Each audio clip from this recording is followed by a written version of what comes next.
Assalamualaikum warahmatullahi wabarakatuh. Kita jumpa kembali. Hari ini aku akan membahas tentang pelet gaib.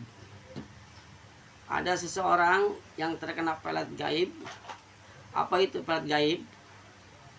Mereka itu bukan dipelet oleh seseorang atau dikerjakan, dibawa ke dukun kemana paranormal, tapi ini gaibnya sendiri yang memelet si target itu. Siapa yang meletnya? Khodam pendamping. Biasa khodam pendamping itu setuju sama si A, targetnya itu si C dipelet sama si A, seakan-akan si laki-laki atau wanita memelet, padahal tidak. Kadang kebingungan ketika dia jatuh cinta, suka, padahal tidak ada yang melet. Itu adalah gaibnya sendiri yang melet. Kenapa gaib itu bisa melet? Mungkin di situ ada persetujuan atau kerjasama gaib dengan gaib atau khodam pendamping antara khodam pendamping. Itu biasanya dilakukan oleh khodam pendamping yang bekerja. Khodam pendamping memelet seseorang dengan cara gaib. Kekuatan peletnya pun lebih kuat daripada manusia, bahkan sulit mengobatinya. Terkadang kebingungan menuduh seseorang melet tapi dia tidak melakukan. Itulah akibat pelet gaib. Banyak lagi hal-hal lain selain pelet gaib. Banyak juga ada yang terkena gangguan atau jailan oleh gaib. Jadi jailan seseorang itu bukan dari manusia saja, bahkan gaib pun bisa ngejaili, bisa katakan fitnah. Terkadang ada orang habis bertengkar, habis ada masalah, tiba-tiba seperti kena jailan atau yang nama santet. Padahal yang santetnya itu gaib juga.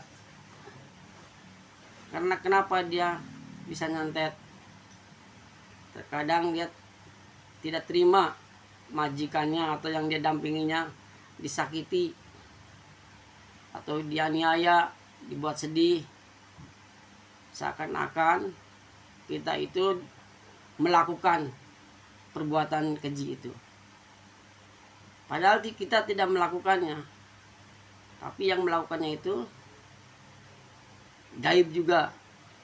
Pendampingnya tidak terima dengan cara begitu.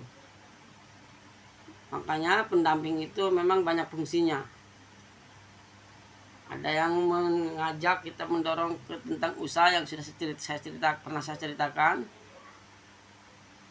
Ada yang mengajak tentang asmara atau dia banyak yang suka, atau pelaris, usaha mudah. Itu dorongan dari khodam pendamping.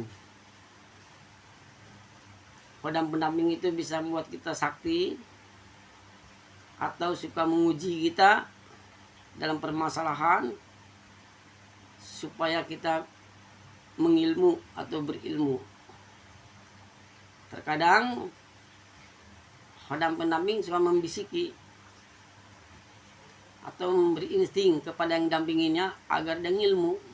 Karena ngedampingin seseorang itu kalau tidak ada ilmunya atau kalau tidak ada ilmunya atau tidak pondasi, itu oleng. Yang didampingnya pun oleng atau khodam pendamping oleng. Tidak seimbang. Kalau khodam pendampingnya yang tidak seimbang atau yang oleng, terkadang itu tidak kuat karena tidak seimbang. Yang didampinginya tidak punya ilmu, yang dikatakan kosong. Itu juga bisa mengakibatkan oleng. Atau Kadang pendampingnya kurang ilmu, si yang didampingnya berilmu, itu juga bisa kebanting. Kadang pendampingnya biasa suka ada pergantian supaya kuat. Oke, jenis pendamping itu banyak ya. Ada dari golongan jin, khodam, atau korin, atau siluman. Ada satu lagi, nanti itu saya belum saya ceritakan, khusus untuk para suhu. Pendamping bisa datang sendiri, bisa kita mencari, atau dimasuki oleh orang yang bisa dikirim khodam pendamping, atau juga dari turunan. Sosoknya macam-macam, ada dari golongan jin,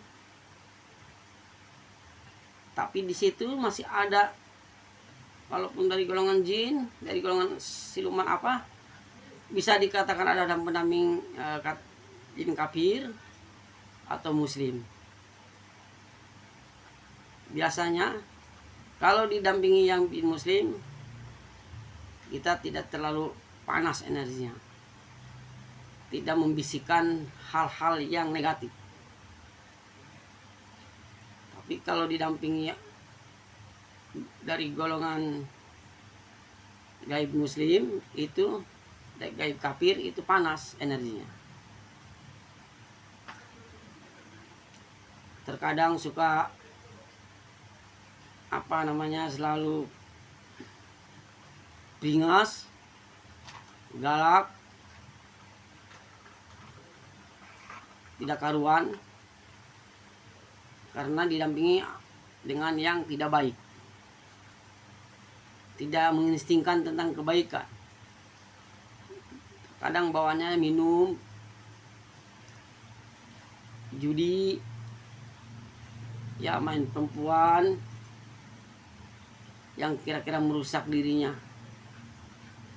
karena didampingi sama sosok gaib yang kafir. Dari mana kita tahu? Ya, kita deteksi, kita terawang siapa sosok pendamping kita, atau siluman macan, atau jin, atau dari golongan korin. Kita terawang, kita harus tahu jahat apa tidak, atau sosok gundurwo. Kita harus tahu dan bisa cara menerawangnya. Jangan asal kita mempunyai khodam pendamping tapi tidak tahu siapa yang ngikutinya, dan siapa yang tahu apa itu dari golongan apapun, tidak tahu. Terkadang dia membisiki supaya pengen subuh,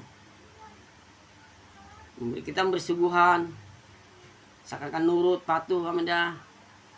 Nah, itu bisa dikatakan kurang baik, karena dia ingin dipuja, padahal sosok itu kafir. Biasa itu suka menginstingkan kita nyuguh malam Jumat, memberi sesajen, seakan-akan kita harus patuh pada dia. Baiklah, banyak lagi hal-hal lain nanti saya ceritakan tentang ilmu atau tentang hizib, tentang yang jauhkan. Kita harus tahu fungsi dan kekuatannya. Baiklah, assalamualaikum warahmatullahi wabarakatuh.